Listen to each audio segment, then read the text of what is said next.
Over the last 4 weeks, a lot of the reviews of Hazbin Hotel's second season that I've seen have included people yelling some variation of "do something" at Charlie, or at least do something else. Vox carried this season.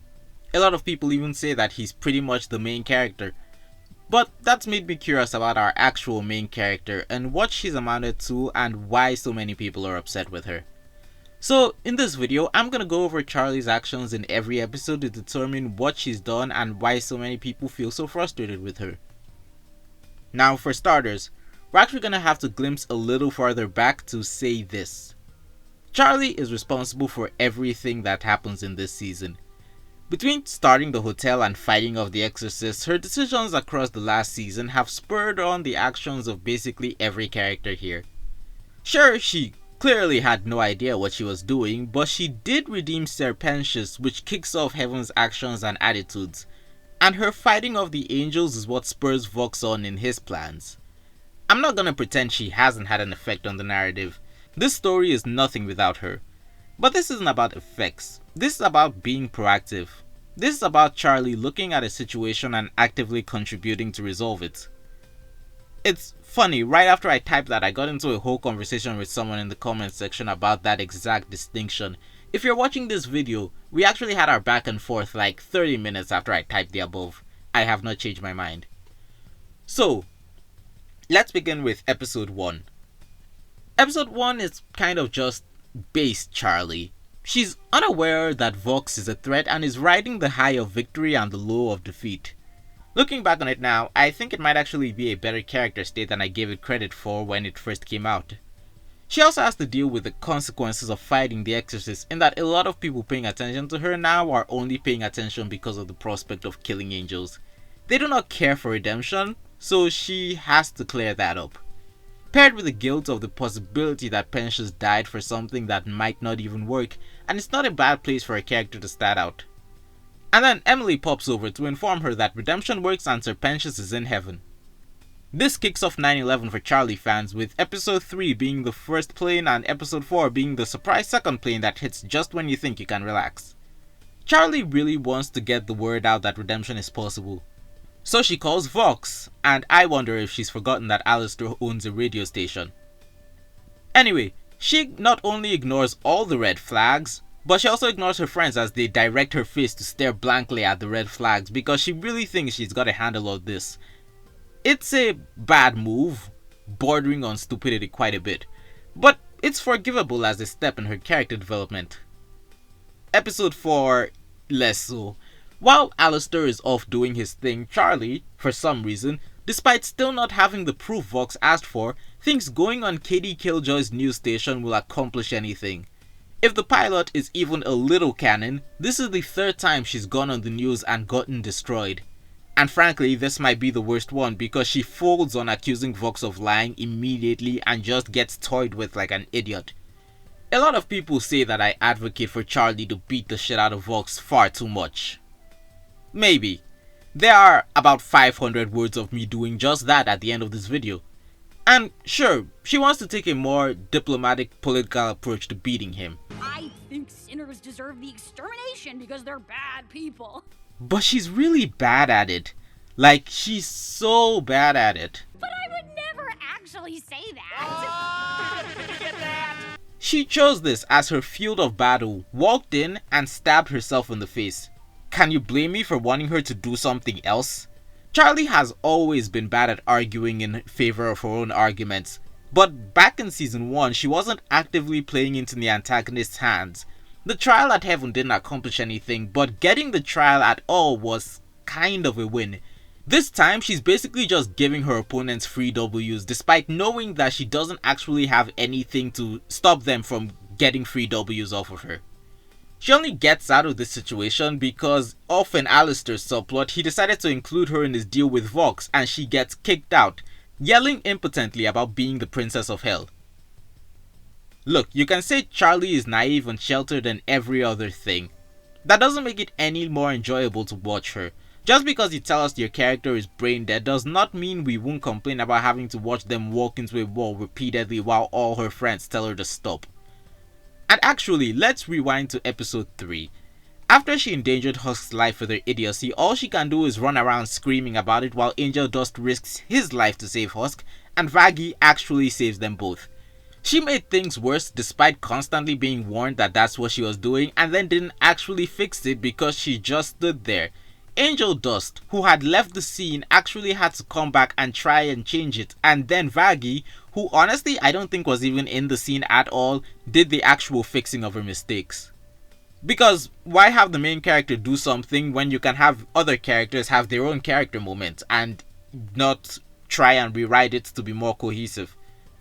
There's also the fact that this episode is evidently the first time it has occurred to Charlie to ask people why they are in hell, and the possibility that that might be tied into what it takes to get them out of it. And it does this magic trick of making me look back on season 1 and wondering what she was doing there too.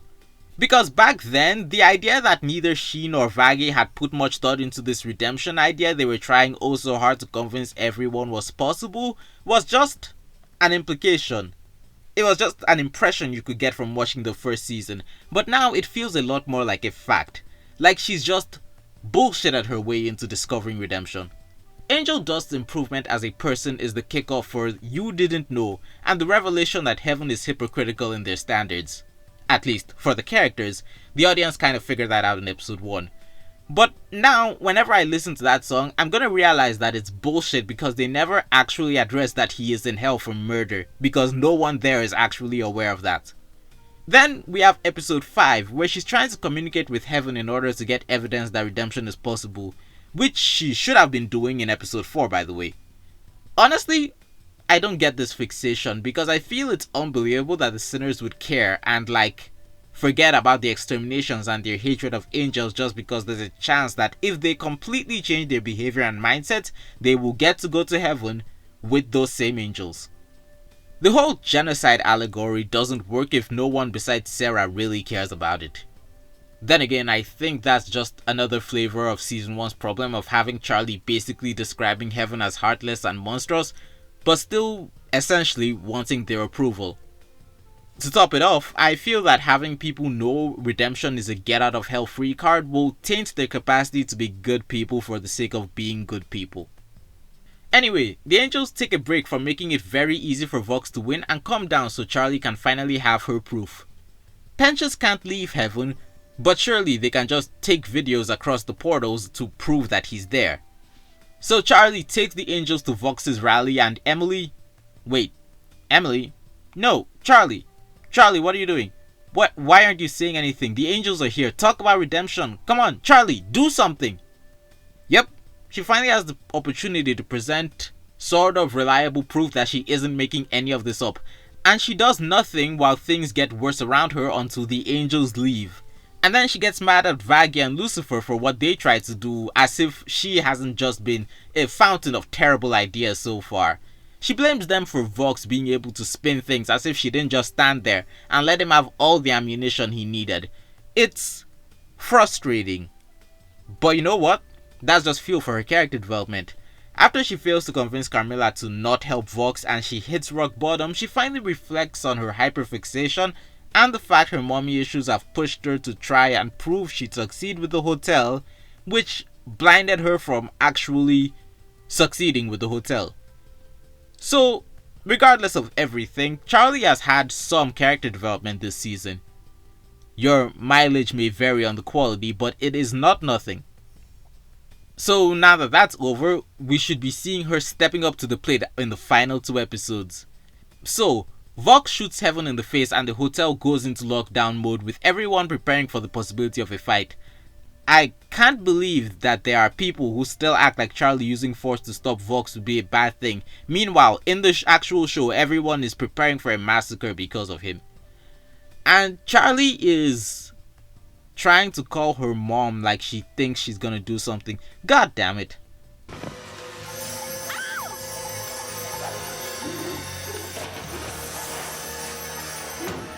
Look, they do wind up having a plan.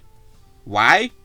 Because Sarah finally decides to do something in the form of sending Emily to do something, and Baxter inexplicably has all the information they could possibly need to beat Vox and became so loyal to them off screen that he's willing to betray him. This plot device of a character is supposedly here to study redemption, by the way. He's in the wrong show. Or maybe he's actually perfect for the show. Supposedly here for redemption, but is totally actually here for a completely different purpose. With this in mind, Vaggie comes up with a plan that they're going to basically display that Pensius is in heaven while rescuing Angel Dust. I still don't get why that would stop the sinners, but sure. Also, there is a scene where we find out that Charlie has been paying so little attention to the hotel that she completely failed to notice one of the new patrons' existence. It's like someone in the writing room looked into the future, saw people disagreeing with me on how important the hotel has become to the narrative and Charlie, and added this scene in order to make me feel vindicated. All Charlie really needs to do is give a speech preparing the audience for the moment. All technical and rescuing stuff gets done by everyone else. And so, we come to the finale, where things start going wrong. Valentino and Velvet interfere with the plan, Vox hypnotizes everyone, and then he captures Emily with wires. Somehow. And Charlie just stands there with tears in her eyes until Alastor comes to the rescue, because all this time he's actually had a secret plan for victory that just requires her to basically admit that she's lost so he can beat the shit out of Vox. Honestly, I'm not entirely sure how this breaks his deal with Rosie. Alastor and his deal's metric of power is not about popularity. Does Vox's approval rating make him stronger? Does Charlie saying it make it like some sort of declaration by an ancient power? Alastor kicks Vox's ass when they start fighting. I think he's still more powerful. Anyway, I am back to advocate for violence. Anyone who tries to say something like Charlie wouldn't or shouldn't resort to violence is ignoring two things. A. She 100% would. It would be plan B at worst. B. Yes, she should. It is what works. Let's discuss the first point. Would Charlie be willing to use violence to stop Vox? Yes. Absolutely. As soon as they get back to hell after Adam said he'd go to the hotel first, they immediately start looking into how to kill angels and recruiting an army of cannibals. The idea of hiding doesn't even cross her mind. And note that pretty much every sinner we see in the show is still alive because they successfully hid from extermination. Even if you think hiding wouldn't work, they don't even contemplate it. It's treated as a win that the others are staying to fight instead of trying to avoid it at all. Charlie is very willing to facilitate violence to protect sinners, even making a deal with Alastor to get the information on how to do it. If you see an angel, stab it. And I've seen people say that that's just because she'd do anything to protect sinners, but Vox's whole thing is endangering sinners and starting a war.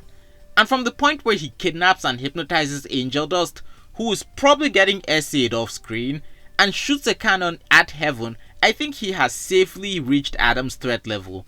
Also, she's at the very least vaguely sure he kidnapped her dad. I mean, what's the excuse? Vox has more popular support? Seriously? That's the thing that will keep her from protecting her people from him? Her public image? Her public image was already horrible, and it gets worse as Vox keeps winning.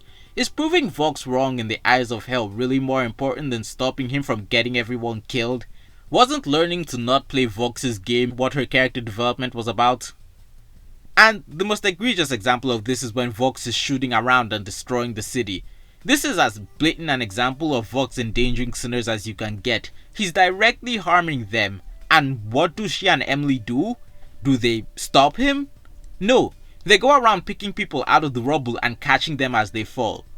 It looks good, but it's purely performative because sinners are immortal. The only thing in this entire scene that could possibly kill them is the giant cannon of angelic energy that is being shot randomly into hell, and they do nothing about it. At some point, it genuinely does feel like Charlie cares more about being perceived as a savior than actually stopping Vox, and Emily gets shot because of it. The only character in this scene that they probably save from death is Alastor. So, no, Charlie's supposed pacifism is not an excuse. She went demon mode when Pensius got incinerated and Dazzle died and stabbed Adam, but she doesn't do anything like that when buildings are being vaporized. Was Vox right about her only caring about her favorite characters? Like, she doesn't have to kill him, but she should at least stop him. I think that's something people don't get when I talk about stopping Vox. I have never advocated for anyone to kill him because I know that would be out of character. Kind of. We're really overlooking all the dead exorcists, but hey, so is everyone besides loot. And as for my second point, violence is how Vox gets stopped. But it's not Charlie saving the people she cares so much about. It's the CEOs of Sexual Assault Incorporated saving Charlie, Emily, and Alastor because it's more important to pay off that Vox is a bad teammate than actually have Charlie stop him. Even if it turns out that Vox can win 1v2 in a fight against the Princess of Hell and the Seraphim, which honestly, given how things go, might actually be possible, they should have at least tried. If the show is trying to do some lesson on how violence won't solve your problems, they really shouldn't be solving their problems with violence. It's how Velvet and Valentino are defeated, and it's how those two come together to defeat Vox. Honestly, Valentino makes ripping his TV head off his body look so easy. Practicing non-violence while your opponent gets more powerful and makes things objectively worse is not admirable.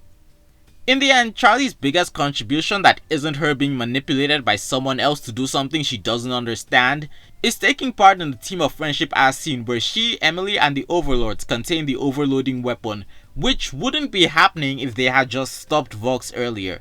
And it's Emily who gets the ball rolling on that, not Charlie.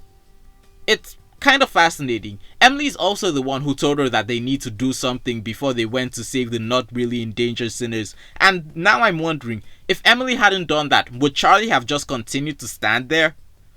And in the end, Pensius manages to get the connection through and shows Hell that redemption is possible. So taking a step back, what did Charlie contribute? Her stubborn adherence to our ideology is the backbone of her team. Alastor used her as a pawn to forward his own goals, and she helped contain an explosion. Yeah, I can see why so many people were disappointed. You know who Charlie reminds me of? Snow White. Both of them rely a lot on other characters coming to their rescue to defeat the final big bad. Except Snow did not have the ability to exert as much change and influence as Charlie does. And so what she does is actually her using every skill and advantage she has to get ahead in a bad situation. Charlie, on the other hand, is just standing around while everyone else does everything, and the few things she does, someone else tells her to. And the comparison made me realize that it's a matter of expectation. We, the audience, expect more from Charlie and are disappointed when she doesn't deliver. Some of that is born from the expectation that being the Princess of Hell should mean something, and the feeling that the fact it doesn't is actively a failing on her part. And the rest is a frustration at how much she fails to contribute at all. Looking back at Snow White, she has a more active role in the development of the characters around her before they turn around and save her. Seriously, Baxter is the most integral character to winning in the finale, and Charlie had zero contribution to him becoming loyal to them and barely interacts with him. Season 1 Charlie singing It Starts With Sorry, which I always thought was underrated by the way, is a bigger contribution to their victory here than anything she does in Season 2. It's why Emily is here to tell her to do something. That is not a great look. If you want to talk about influence, Charlie obviously is the reason any of this is happening, but that doesn't make the sheer passivity of her actions any less annoying, especially considering she spent the whole season failing in everything she sets out to do. She's so hyper focused on proving Pensius is in heaven as her end goal, but fucks it up every time she tries it out, and in the end Baxter and Pensius do most of the work in actually proving it. And they don't even do it until after Vox is defeated. Mostly by Alastor, who is the character who actually defeats him on an ideological/mental level with a smart plan, before Velvet and Valentino are the ones who actually incapacitate him. Ultimately, Charlie winds up being the most disappointing character in the show. Besides maybe Lutz getting stalked by Abel and his last second character arc. Shout out to my patrons, A, Skyman, and Jarg Evolved. What are your thoughts on all this? Tell me in the comments below, and while you're at it, don't forget to hit the like button, hype the video, and subscribe for more content. Thank you, and good day.